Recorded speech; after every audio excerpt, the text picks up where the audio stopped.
Good morning, afternoon, evening. This is Replacement Level Morality. My name's Joseph. My name's Andrew. As you may have already determined based on a slight change to our release schedule last week, we've decided to start coming at you on Thursdays rather than Mondays. So we doubled up last week. We were able to lay out some scorching hot timelines when it came to one of my favorite internet lolcows of all time, one Nick Fuentes.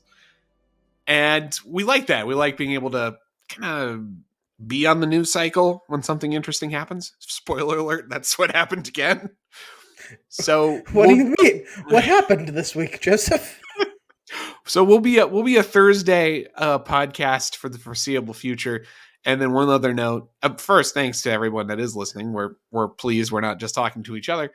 We're not going to have an episode the week of Christmas. So Sunday the 25th that week, you like every other broadcast medium on the planet, it's nothing but reruns and Christmas specials anyway.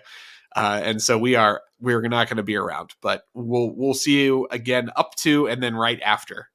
We promise with some hopefully some interesting conversation and some not ice cold takes. And speaking of current events and hopefully not ice cold takes, the Twitter files. So Andrew, dun, dun, dun. Andrew got to be the one to tell me this happened because I was too busy on Friday to know what had occurred. Matt Taibbi, journalist formerly of Rolling Stone and now an operator of his own well-read and well-subscribed Substack, does his own podcast as well, Useful Idiots. I would say a very successful journalist in his own right, has a couple great books that are very much worth your time. Hate Inc. in particular is a favorite of mine, as he really talks about how dumb the idea of presidential press coverage was even in the pre-internet era when he was, in the thick of it doing it for Rolling Stone, and how things evolved from there. He is a well-respected journalist of no particular ideological affiliation. So to me, he's always seemed clearly like aligned with not the center right, but kind of a new wave of neocons, as the word originally meant, like liberal mugged by reality type. I put like Andrew Sullivan in the same camp. They're like, I would say he's still more formally left-leaning in his personal politics, given his support of Bernie Sanders and general economic socialism as a concept. But I would say that the best thing about Matt Taibbi is it colors the stories he chooses to pursue, but not his coverage. He broke a lot of stories when it came to the financial crisis because it was of significant interest to him how these rich plutocrats basically nearly destroyed the financial system and how that trickled down to real people, and being able to explain that and report on that and write a book about that is something that he was very good at doing, but it didn't carry with it a specific ideological message. It was his interest was in trying to translate A to B, and so he did, right? okay. And I think that makes him a good choice for a journalist that you give access to this information, because he will and did, as we're going to discuss, point out the ways in which some of what we found out did conform to the assumed circumstances in regards to bias, and in what ways it did not. Which I think if you gave it to a lesser figure, they may not have necessarily went that direction. Yeah, so in kind of our behind the scenes conversations about this, my concern was we didn't learn that much that we didn't know already by the dun dun dun Twitter files. We knew that the New York Post story about the Hunter Biden laptop was aggressively censored on flimsy pretexts, and that so one of the things we did learn was that they were explicitly calling out the lessons of 2016 in quotes, which I assume means Trump got elected, and we all understand that that was a bad thing. But like they actually said that out loud, and we all kind of like thought that, but to see it in print was kind of something else. But I was wondering what exactly did we learn from this that we didn't know, like a couple months after the fact.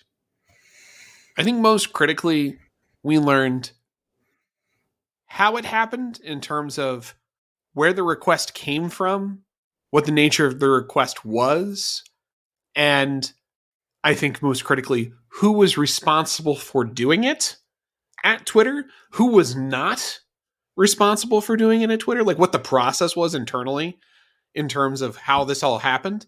And then what was the reaction of some of the people who saw this happen and commented on it to Twitter, like directly to them. These are all things we didn't know before, and I think they're really important because a lot of the shade that was thrown immediately after this information came out was, oh, like you said, this is all something we already knew, and there's no allegation that the government directly requested a suppression of this. It was not like the FBI went to Twitter and said, do this. So really, what's the problem? And it's like, whoa, hold on. What we now know is that the request came from political actors within the Biden campaign. So this was civilian to civilian, right? This is political hack goes to Twitter contact and says, this is disinformation. We are saying that this is disinformation, not based on any fact we can point to, but merely emphasizing the possibility as reason for why it should be suppressed. And importantly, going to Vijaya Gadde, the chief censor of Twitter, is probably the right way to put her. That request went to her, and she made the decision unilateral of Jack Dorsey. Yes. Jack Dorsey was not involved in the choice to censor the Hunter Biden laptop story. Vijaya Gadde made that decision on her own after political actors saying, this is going to hurt our guy. You need to stop it because, obviously Russians made it up. And that was the entire justification for doing so. That's terrifying to me. Like that is very important. And it is gross in an entirely new way. It's one thing if the FBI goes to Twitter and says, we have evidence to believe that this is fake, that this is a piece of intelligence that has been manufactured by Russia to influence the election. We have to ask you to censor or pull that information back while we investigate this matter further because we don't want this to interfere with an ongoing presidential election. And then for Twitter... I don't think that's one thing. I think that would be... I don't know if worse is the right word, but that's also terrifying for very different reasons. It is, but it is different, right? Like, because you would assume if this were to occur, if a state actor were to ask for this, presume, in the aftermath, obviously having been incorrect, there would be some way to determine if that state actor acted in good faith, but just merely incorrectly. Did I have evidence of this fact and present it to Twitter in thinking that I was correct in making this assumption and I was just merely mistaken? Or did I invent this? And thus there are people who are actionable, and these people can be sued. These agencies can be sued. I think that this is if the government imperils your civil rights, you can sue them.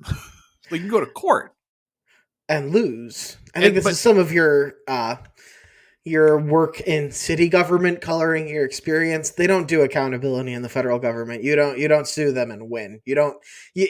Nobody ever, you fire some guy in Cincinnati when the IRS targets conservative organizations. You don't fire the people who are actually responsible, or you don't come to write a report about, hey, we screwed up here. That all feels like city government. Now, I understand the what you're saying is that when you're talking about the biggest stakes, it's hard to make the system accountable, but you would at least have, it doesn't feel quite as satisfying that some guy in Cincinnati got fired for the IRS scandal and Laura Sleekman did not, but someone did get fired. There was accountability. There was a there was an acknowledgement in fact that it was incorrect that it occurred. Okay? Which matters. It does matter. Because it has not occurred again for a reason. Because it was exposed, it was determined to be wrong, and someone was punished.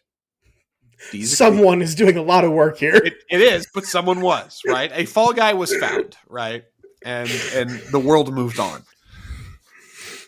But it's an entirely different thing because some political hack asking someone for a favor to do this thing because everyone involved in the conversation is aligned in their political priors.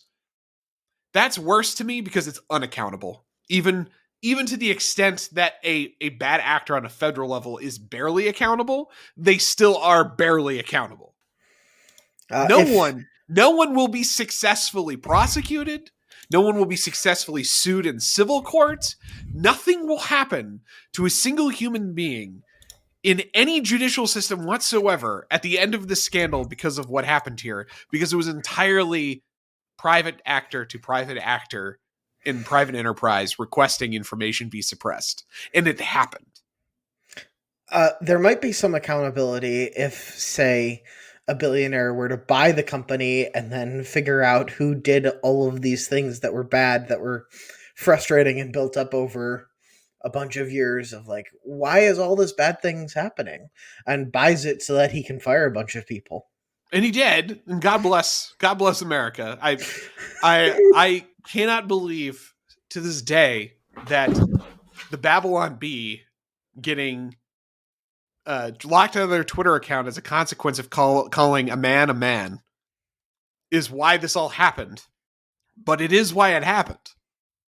Elon Musk followed the Babylon Bee, and it was his final straw. He's like, if that is not okay, we have a problem, and I'm fucking buying this company, and I'm saving it from itself. The Babylon Bee did a service to humanity that no one could possibly have known at the time was occurring by calling Rachel Levine Man of the Year. And getting Elon angry enough.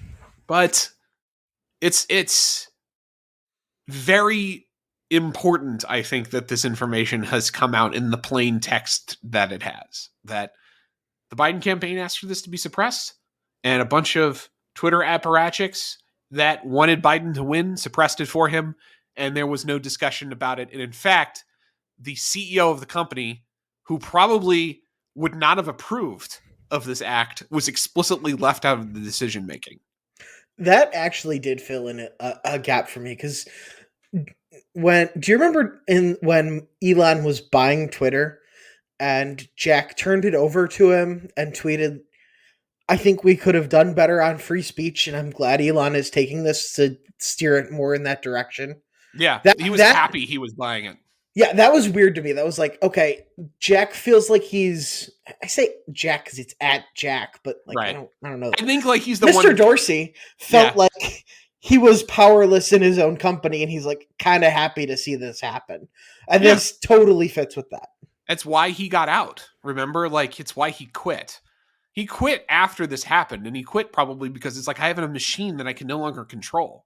And I have these institutions that I have allowed to build up within it that even as CEO and even as a major shareholder, I cannot restrain, because to do so would cause economic fallout that I would be accountable to and would not keep my job. And he knew the only way it could be solved is it got bought, and then it didn't matter what happened, because now it's privately held and everyone can make the decisions they want to make. I don't even know if privately held was the key part, but like, you can only fire the amount of people that need to be fired if the ownership changes hands. Because otherwise you're admitting that you screwed up by being in the driver's seat as all of this was built in the first place. Like, it's totally expected for when you buy something, you're going to change things up. Jack didn't have the ability to make those changes because there wasn't that change of ownership. I think that even if like the company had been bought and remained public, merged, some other kind of acquisition circumstance, you name it, where it's not taken private, you would have the same problem, because what Dorsey figured out and why he left is these people cannot be disposed of, because all of the journalists on Twitter know the Twitter executives that are the hall monitors. And we saw it. We saw it in real time when they were all getting shit canned. The stories about how the platform was going to enter, immediate collapse as a consequence of these decisions. Like the death watch was on. Was it Ben Rhodes, Ben Smith? One underscore. I forget his name. Ben, the NBC guy. He was out there saying, like, bye, everybody. It's over. Amongst his many meltdowns over the last couple of weeks. Ben Collins. Ben Collins, like everyone else like Ben Collins, predicted the death of the platform because all of his contacts went away. And he knew that was going to happen, and there would be no possibility of that going through and happening in that way if they were public shareholders, because the value would have gone into the toilet. Like, Twitter's had a rough time. Elon Musk is on the hook for a lot right now. He is personally spending a lot of money to keep the company afloat because of the chaos within advertising revenues because of the choices that he's made. But they were all necessary. And they could only be done if he alone is accountable to those choices, which ultimately is the deal he struck. It got financed by outside parties as well as himself, which is part of the reason he needs it to turn a profit so you can pay him off. But this could only happen if it was bought private. And Jack Dorsey knew it, and he knew that there was 5 people on the planet who could buy it and only one who would. And it was Elon Musk. And that's why he said this is the best person to buy Twitter, because it was literally the only one. It was it. That was the only guy who could save this platform. And to hit the man's immense credit, he is doing a lot. He is still a mercurial nightmare who is disdainful of critical analysis of his own choices, like any billionaire who can buy acquiescence from every single human on the planet would be, right? He does not like being questioned, and no one in the position of Elon Musk probably would be. He's a weirdo. He's a weird... He's from South Africa. South Africans are weird, bro. It's a weird culture to grow up in. It is. It's a very weird culture to have grown up in, in apartheid South Africa. And he's a weird guy as a consequence of that upbringing. But he is doing a lot to actually salvage a platform that has become de facto public square and one of the most vital conduits of information available to the human species. And I give him immense credit for taking that on at his own personal expense, quite literally. You made me look up at one underscore Ben Collins. His bio has dystopia beat. Oh yeah, you want to talk about a guy who is 100% flying on his own supply. He's not just high. He's like he is on a deep DMT trip on his own supply. Yeah. He is insufferable on every level. He had this weird back and forth meltdown with a number of journalists over the last 2 weeks. Like Glenn Greenwald was one of them, but that's like, okay. That's normal. Everyone has a meltdown at Glenn Greenwald. Like Glenn Greenwald is so axiomatic in his dislike and distrust of any center of power, and his all-consuming hatred of mainstream journalism because of its proximity and to power and its willingness to overlook its monstrosities, that every single journalist, no matter who you are, eventually fights with Glenn Greenwald. Just like normal guys. Like he had a fight with Nate Silver because Nate Silver was calling out that like, Ben Collins, you're acting kind of sus. What is this? And he's like made like some shitty comment of like, don't you have elections to be wrong about? Yeah. And the one he picked was like a 60-40 election. He's like, oh, you predicted this wrong. Like, you are bad at math. It's like, no, actually, I had determined that this was one of many possible outcomes that was still statistically quite likely, which is what I spent the last 6 months saying, was that there was no evidence to suggest that it would be a blowout one way or another because there were so many unknowns. Do you not understand how anything I do works? Like that I'm no. not sports betting. Like, I'm trying to provide a genuinely objective analysis about the possibilities within an electoral framework. I'm sorry, are you too busy telling me Twitter is going to fail as I write this tweet? Like, Ooh. yeah, like, Twitter's gonna be gone in 2 hours, 2 days, whatever. yeah. All those if this is my last tweet. Oh yeah. Oh, Uh, find me on Mastodon. Let me tell you, Andrew, when I heard that the journalists were fleeing to Mastodon, I actually laughed out loud. Mastodon is part of the Fediverse. You know what the Fediverse is? I do, but I'm gonna say no because I don't want to admit it. Okay. So the Fediverse, because you're not admitting that you know what it is a decentralized social media platform. So the idea is that it is open source software that you can purchase and then use to create your own boutique social media Twitter clone.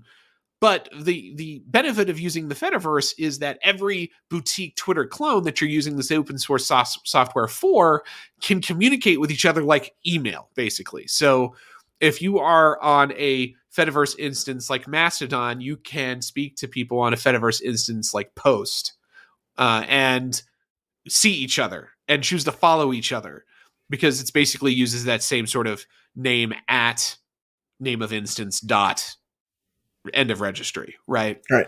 Which is a neat it's a neat idea to create open source Twitter, is that you can run your own Twitter, it can function on your rules, and then you federate, that's what it's called, to be part of the greater network of Fediverse instances, and you can interact with it and it can interact with you.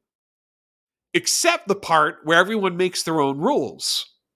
So the thing about the Fediverse is that everyone that got banned off of Twitter from 2012 until 2022, they went to the Fediverse. And they spent the last 10 years basically in a troll hyperbolic time chamber, training with each other to be the most monstrous animals on the internet in this closed circuit that no one knew about except for very online people. Baby soft journalists like Taylor Lorenz journey onto the Fediverse, and then suddenly there's a bunch of anime avatars who are dive bombing them with racial slurs they didn't even know existed.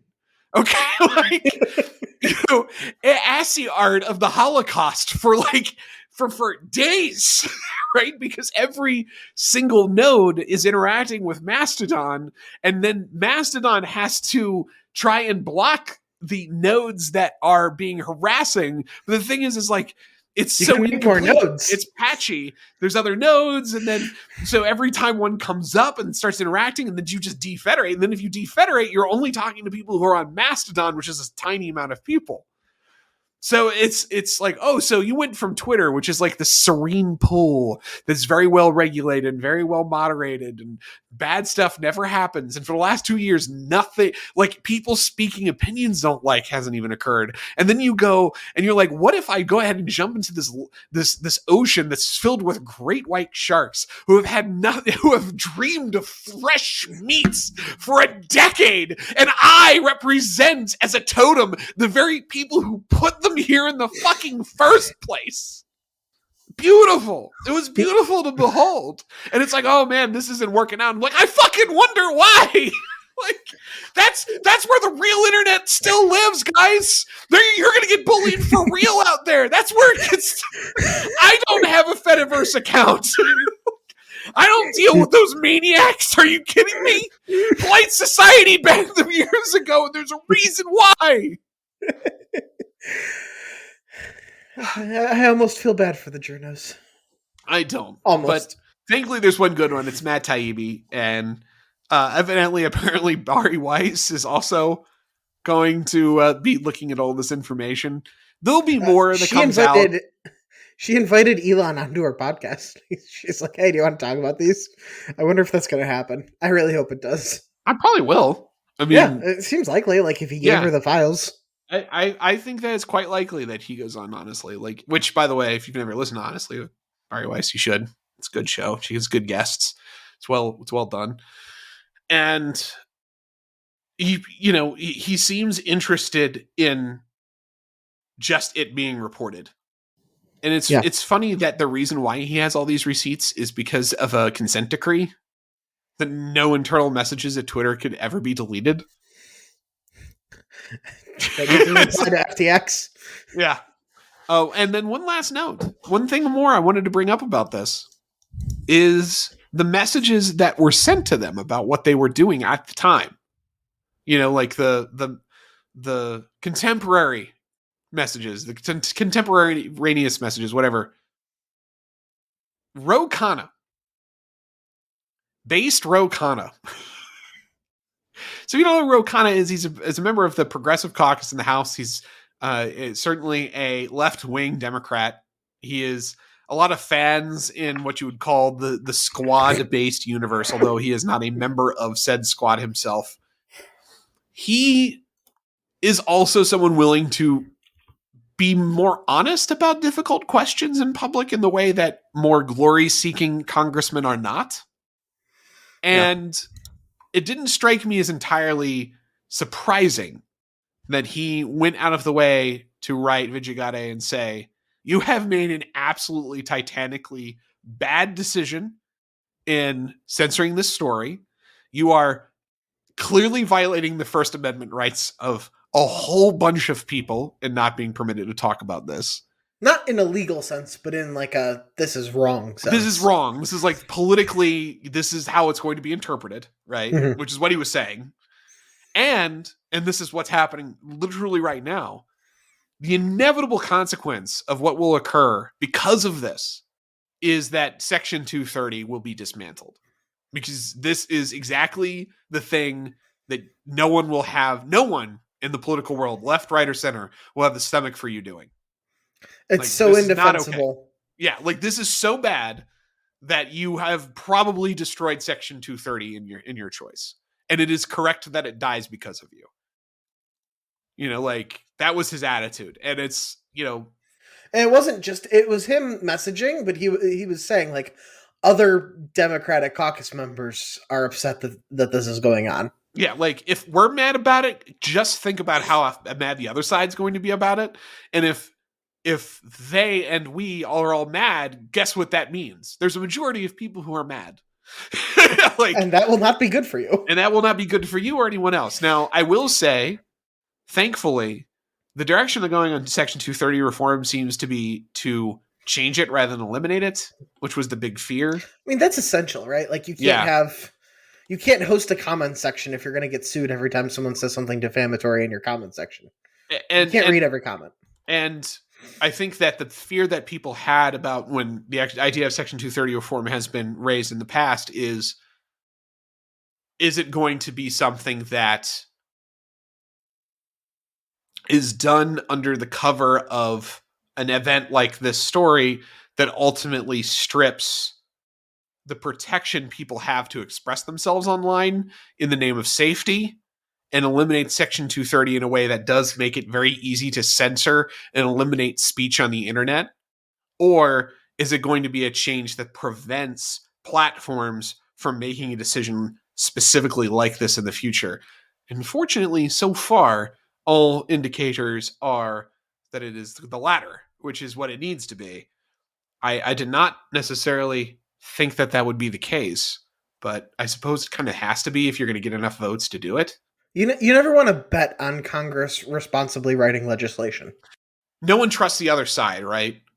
Yeah, you can't fix this problem by LARPing, so it kind of comes down to the serious legislators to write something that's going to get over the line. And because there's a lack of trust, Section 230 platform neutrality has to be part of it so that both sides feel that they can still communicate effectively. And right. because that is feeding into the decisions that they're making, that is why they're going the direction they're going, which is good. But they have whole campaign infrastructures built around reaching people on social media. So they can't toss the whole thing. Yeah, and clearly one side would be in stark fear that they would be silenced off the internet if the other side is wielding power in a world where platform neutrality is not enforced by law. So that's good. Very interesting. We'll be excited to see what happens next. That's all I got for now. Andrew, what do you got? I wanted to run through a mental model of how oppression works at the ground level.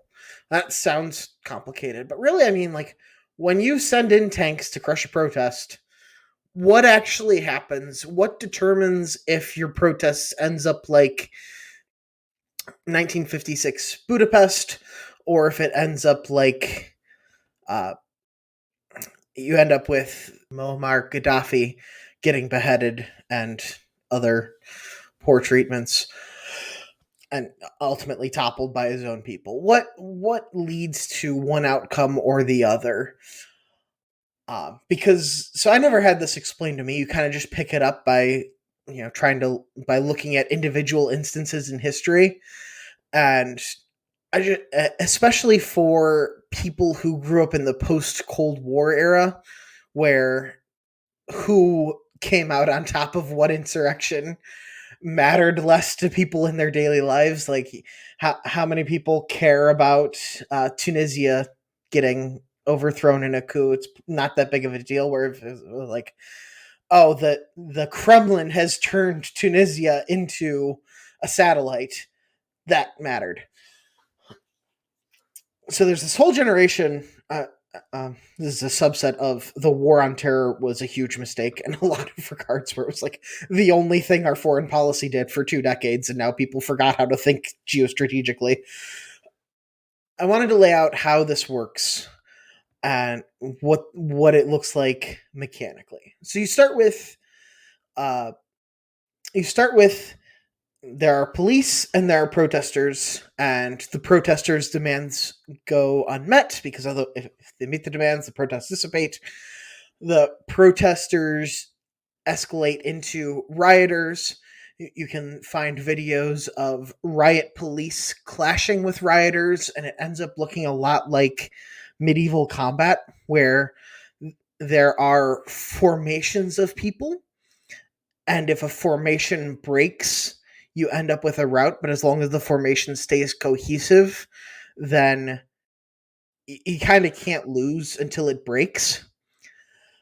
And as long as police are willing to keep riot shields up, riot shields end up mattering a lot, uh, your government doesn't really fall.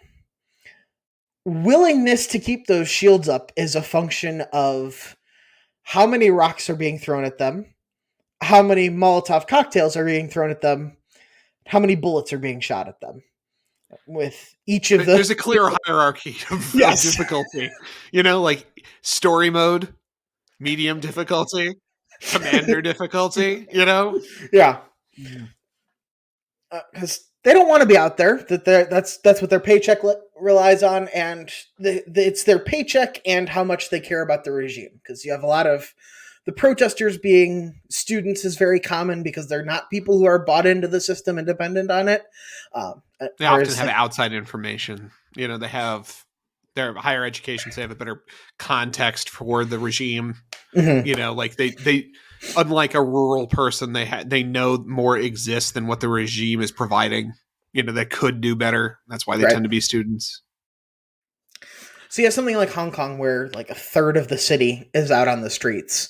And last week I mentioned I think they had a real shot because there were so many of them that the riot police can't contain the riot because there's just too many people on the other side if it comes down to rioting. And I don't know how much it did. There was some, but not a lot. It was a lot of protesting. There was talk there of China might show up with tanks, right? Like that it had entered the chat before things came to a sudden stop as a consequence of COVID. Like the escalation to direct confrontation with lethal force had been put on the table. And you say escalation to lethal force. That is another thing that has a cost to the regime attached. Yeah. Where you'll put down the riot very quickly if you start shooting into the crowd. But the Boston Massacre didn't go well for the British because it just costs you so much in terms of legitimacy. Like you're going to bring more people out, your police are much more rapidly going to turn against you, which is the real thing that you don't want, that you can't have happen. And that's ultimately why, I mean, and maybe we stop here for just a second to talk about all this in context of Hong Kong, since we brought it up, and it is a really probably the most recent example prior to the past month of mass protests and the possibility that there could have been real civil conflict. Imagine a world where COVID doesn't happen, Hong Kong protests continue, city is in turmoil, it cannot be controlled by the police. China decides to come in with the steel fist and put it down. And it costs a lot of lives, right? You won't do that easily. You won't do that without some real bloody, some blood in the streets. And you wouldn't be able to hide it either, because everyone in Hong Kong's got phones and they're not stuck behind the Great Firewall. So whatever you do would have come at a much bigger cost than what you would do in the mainland if you did it in Hong Kong. And it would have been obvious to everybody. Like, yes, they would have succeeded in putting it down. It would have, but at the cost that they would have paid to do so would have been quite severe. Yes. So there's shades of political control.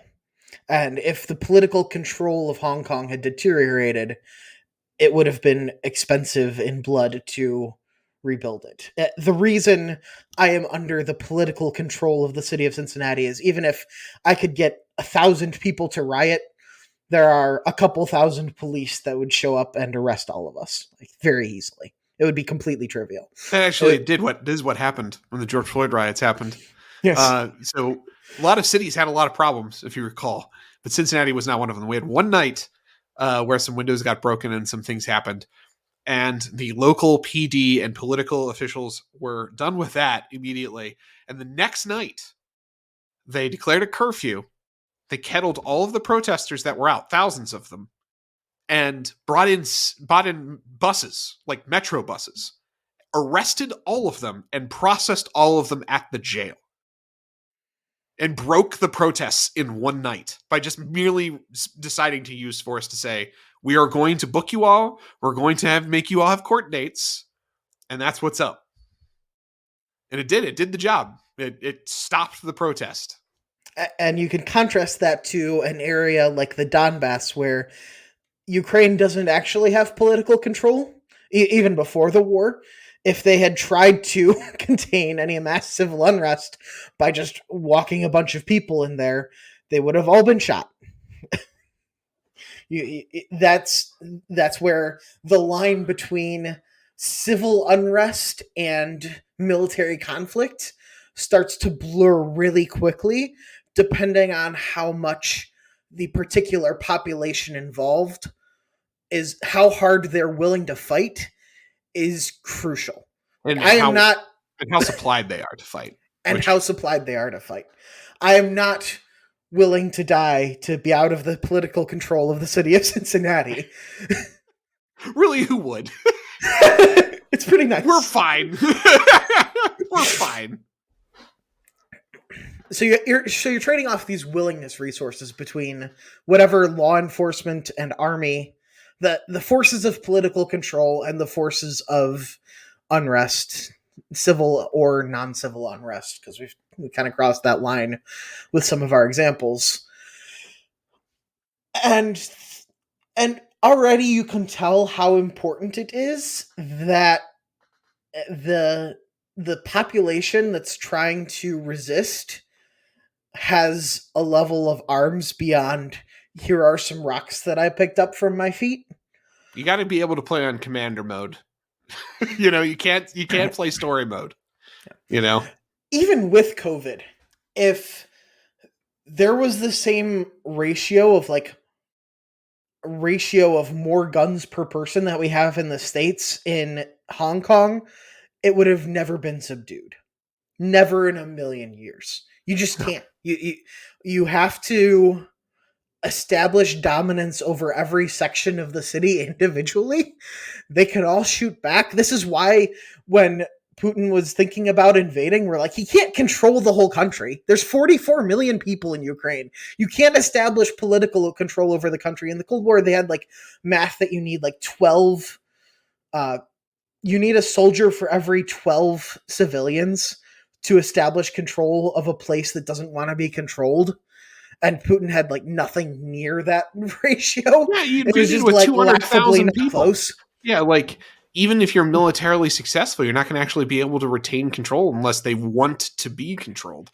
And the very first thing, he thought he was going to do it. yeah, and Zelensky's first act when the invasion happened was to open the armories and just say, "Everyone get guns, protect yourself." You know, like there was a video that got passed around social media over the last 3 or 4 days.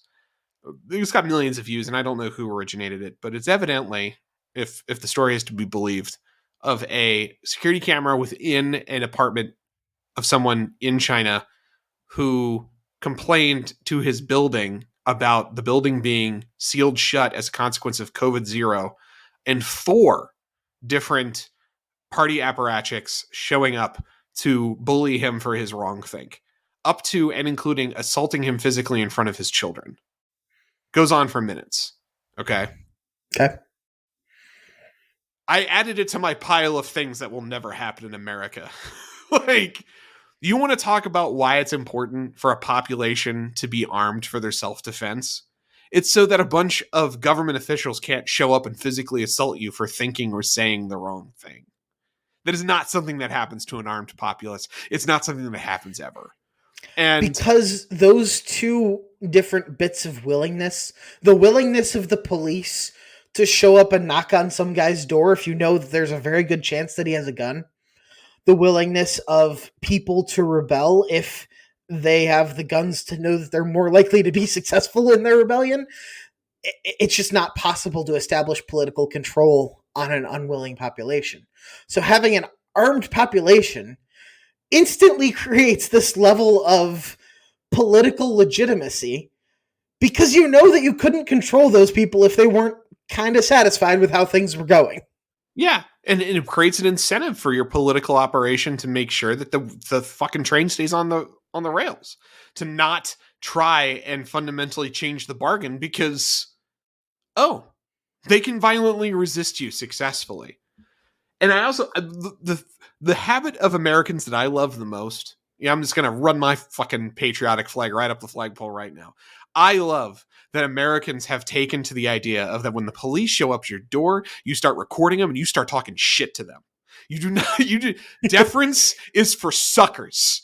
All right, like a fucking police officer shows up at your door with a gun and a badge and an authoritative look on his face. You get a camera, you start recording everything. You do not let him into your house, and you tell him to fuck off unless he has a warrant.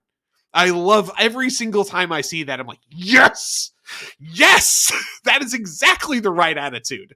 That is exactly, you know why? Those are servants. Those are civil servants. They are supposed to serve you. They're there for you, to protect you, not to rule you.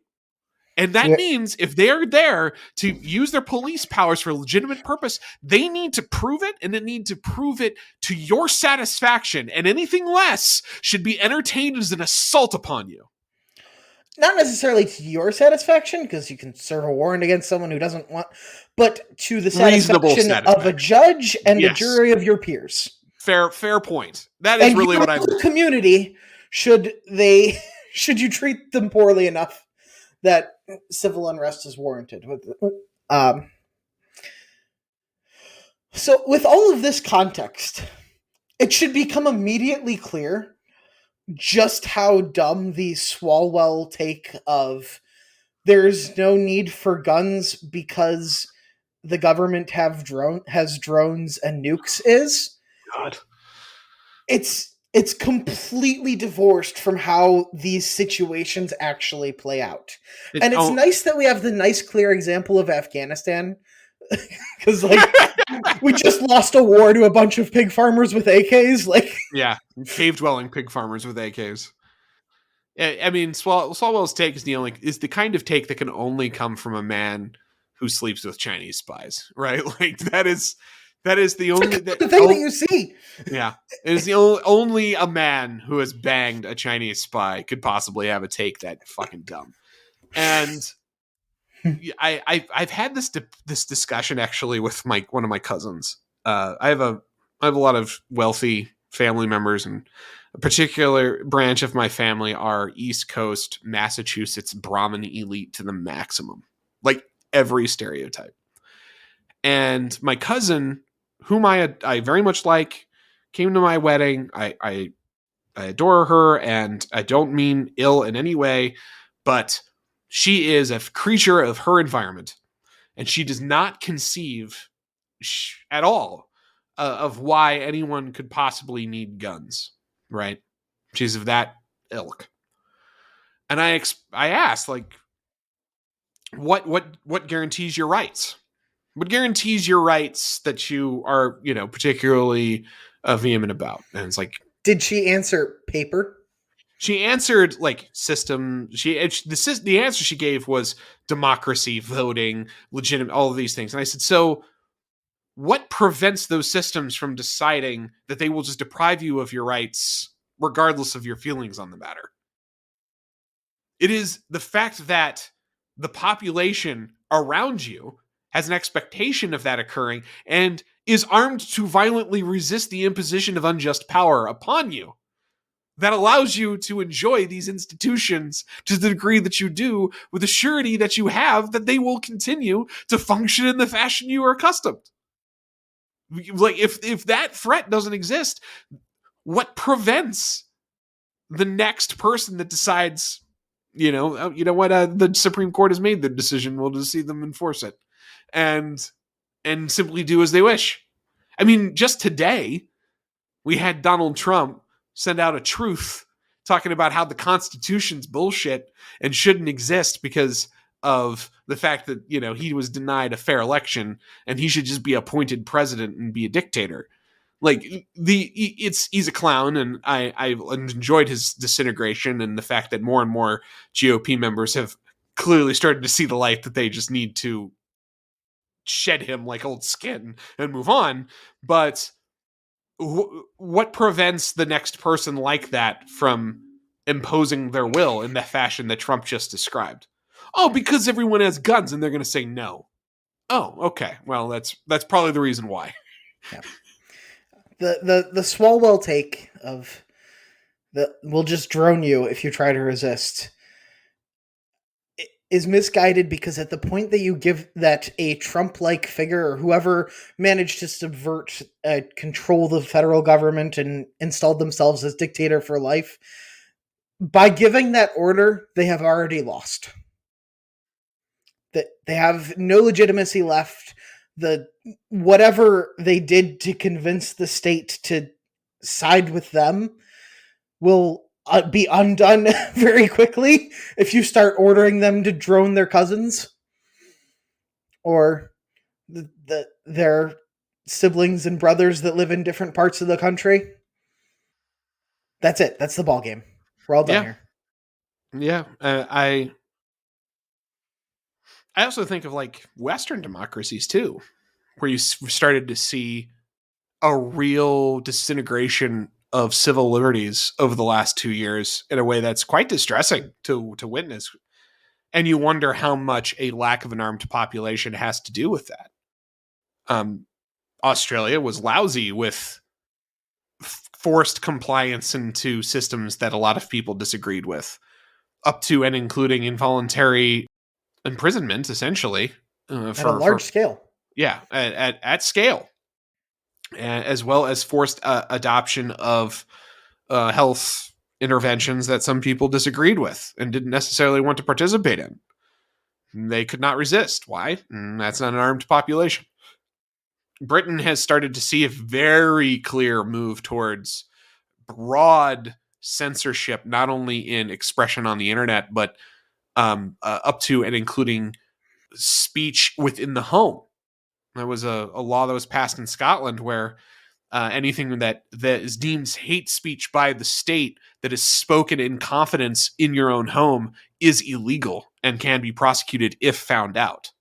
That happens. Why? Well, you don't have an armed population that can tell them to fuck off, right? Like, yes, the police there have an unlimited ability to wield force and can enter your home and arrest you if they so fit for you having a discussion with your spouse that they didn't like.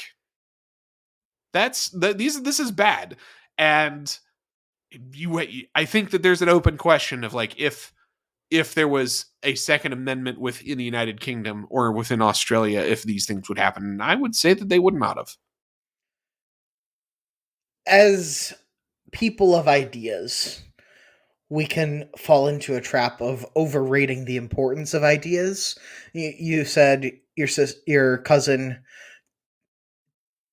what gives her rights? And I answered, did she answer a piece of paper? And that was kind of flippant, but also kind of not.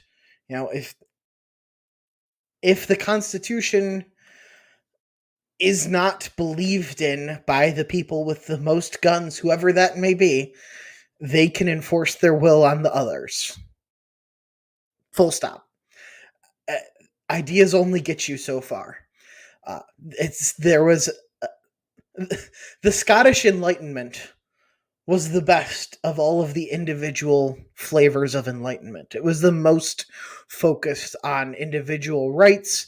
It was the most focused on the things that we hold dear in liberal democracies: separation of church and state, freedom of speech, all that. So much of that comes from the tradition of the Scottish Enlightenment. And yet here is this example that you're citing of just a nationalist truly party, disconcerting. Yeah, creating a dystopian level of censorship. Yeah. Because of hate speech, which, by the way, is not like traditional, language that would be truly like beyond the pale. I'm talking about, they arrested a guy because as a joke, he made his pug learn how to do a Nazi salute on command. I remember to this. annoy This was a while his ago. girlfriend. Yeah. Like they arrested him. He was found guilty. Like he was held to account as a consequence of a joke that he played on his girlfriend that he put on his YouTube channel for her to find as a little bit of a laugh. And we do not condone making poor puppies Nazi salute. They don't know any better. They're adorable. They're wonderful creatures. I think Count Dankula is hilarious, so I will not condemn his actions. I will merely state that he has been prosecuted by the state for harmless speech. And so it's not just China. It's not just Iran. It's not just the far fringes of the dystopian, totalitarian states that are impinging on rights and forcing their populations to accept, things that they don't want to accept. It's Western democracies as well. And really alone, you have the United States where these things are not only preserved and enshrined explicitly in law, but also guaranteed by an armed populace. We got our bros in based Switzerland. That's true, but they're also just a bunch of rich bankers. So when people bring up Switzerland, I have to bring up like this is a country with a GDP per capita that is bizarre, right? Like there are no more Switzerlands in the world. No one can be Switzerland but Switzerland. So, they are a unique little mountain enclave. Wonderful gem. And God bless them for all of their uniqueness, but ain't nobody else gets to be the offshore tax haven. Just gonna be them, Well, the Bahamas are doing their best. It all comes back to FTX, apparently, like this whole podcast. Well, I'll have some things to say about FTX next week because I want to talk about Beto O'Rourke. That'll be my tease. So thank you for listening to Replacement Level Morality, and we'll see you next week. Thanks.